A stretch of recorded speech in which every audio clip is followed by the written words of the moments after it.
suppose you have a couple of banks of instruments and you're flying a plane and you can't actually see, so you're relying very much on the electronics at the moment. And you're told that there isn't enough power to run both of these ways of getting information about where you are. Which bank of instruments is more important to you? Surely the one that minimizes the likelihood of your crashing the plane.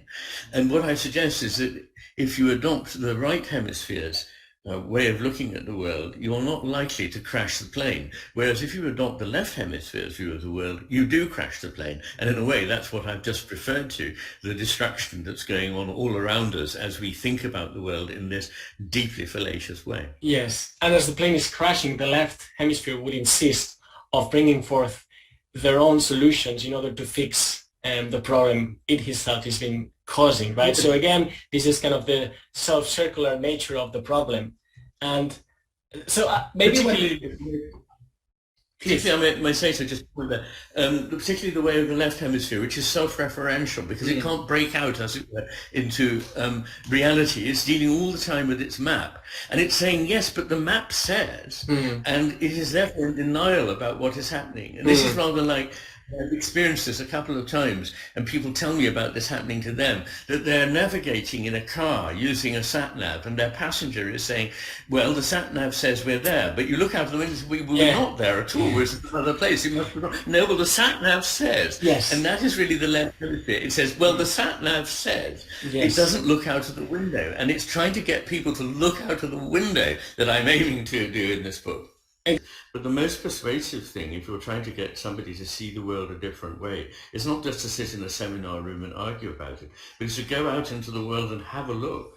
And this is how empirical science works, and it's also how a kind of empirical philosophy works. And what I reckon is that if you accompany me, as you have, on this trip and look at the evidence of what happens to human beings when they're forced to rely on one way of thinking at the expense of another, it demonstrates, I mean, I can't help you if you don't see what I see, and that's fair enough, but for those who want to see, I believe I show that one of these views of the world is more reliable than the other. Importantly, that doesn't mean that the other way of looking, the left hemisphere way of looking, is wrong. It's just limited. It's very limited, and it's limited with a purpose in mind, to enable us to grab stuff. And that's not nothing. We won't live if we can't eat and build shelter and so on.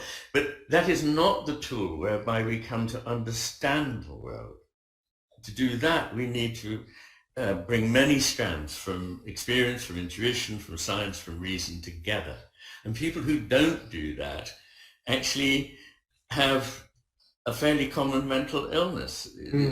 What is remarkable is that schizophrenia is really an example of what happens to people who have to rationalize about everything. They can't start from any bed of experience at all. And it's a point not just made by me, but made by others before me, that when people are schizophrenic, it's not that they have lost their reason, as we say in English. I don't know if one does in Spanish, say that a mad person has lost his reason. It's not just that, but that they have lost everything but their reason, and they have to argue for and deduce things, as it were, theoretically, that most of us do intuitively from a grounding in the real world. So interesting. Very interesting. Yes, you see how language serves to both show and also conceal, because it's saying the opposite, and it's a nice trick.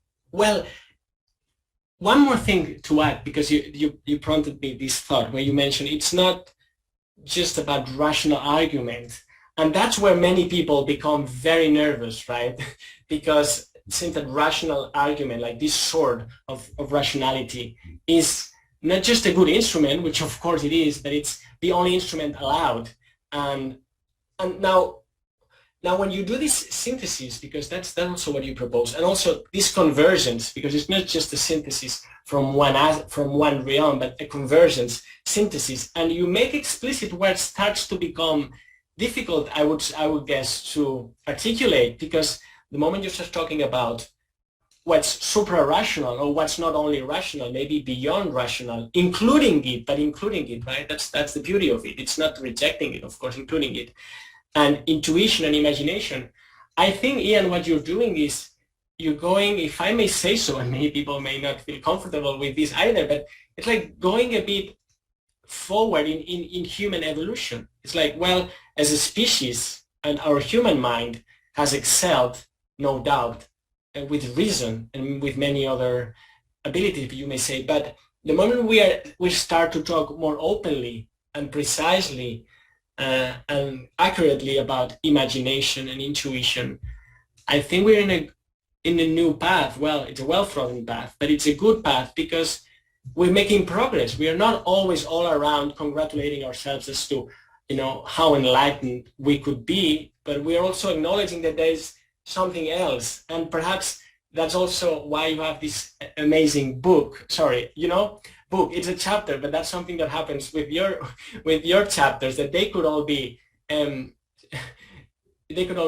books by themselves, where you talk about consciousness, which is one of my favorite chapters, but also the sacred at the very end. So here we have somebody that's very knowledgeable in neurology and physics and philosophy, and at the end is writing about the sacred, and this should not scare academics or real world people, and they should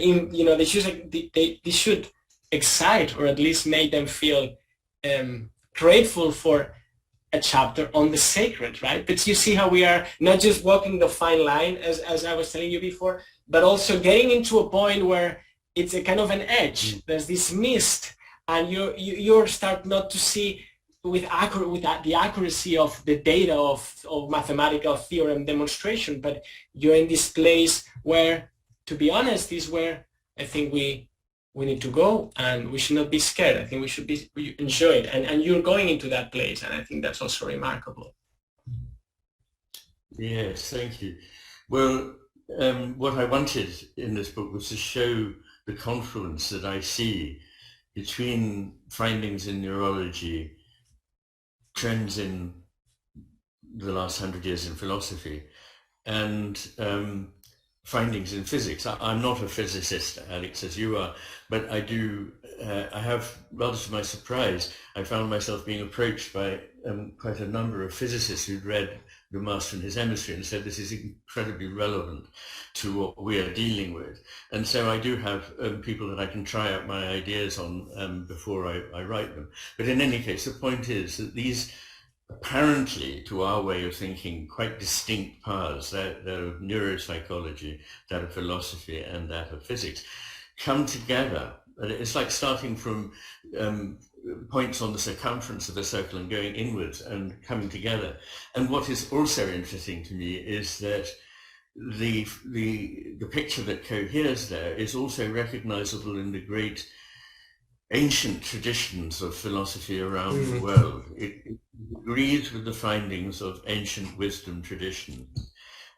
Hence, the idea that we can just not say anything about the idea of value, like goodness, beauty, truth, all of the sacred. Scientists and philosophers better keep off those things. I mean, that is not the way it is for me. And what I hope is that people might start out this book, I don't know, some of them, rather thinking, well, he's got a difficult furrow to plough if he's going to convince me that it's worth talking about these subjects. But I hope that after following me through the book, if they have the patience and courage to do so, they will find that it's absolutely essential, and that in a way only somebody who was rather blinkered would think, no, you can't bring these into the picture. They are at the core of the picture.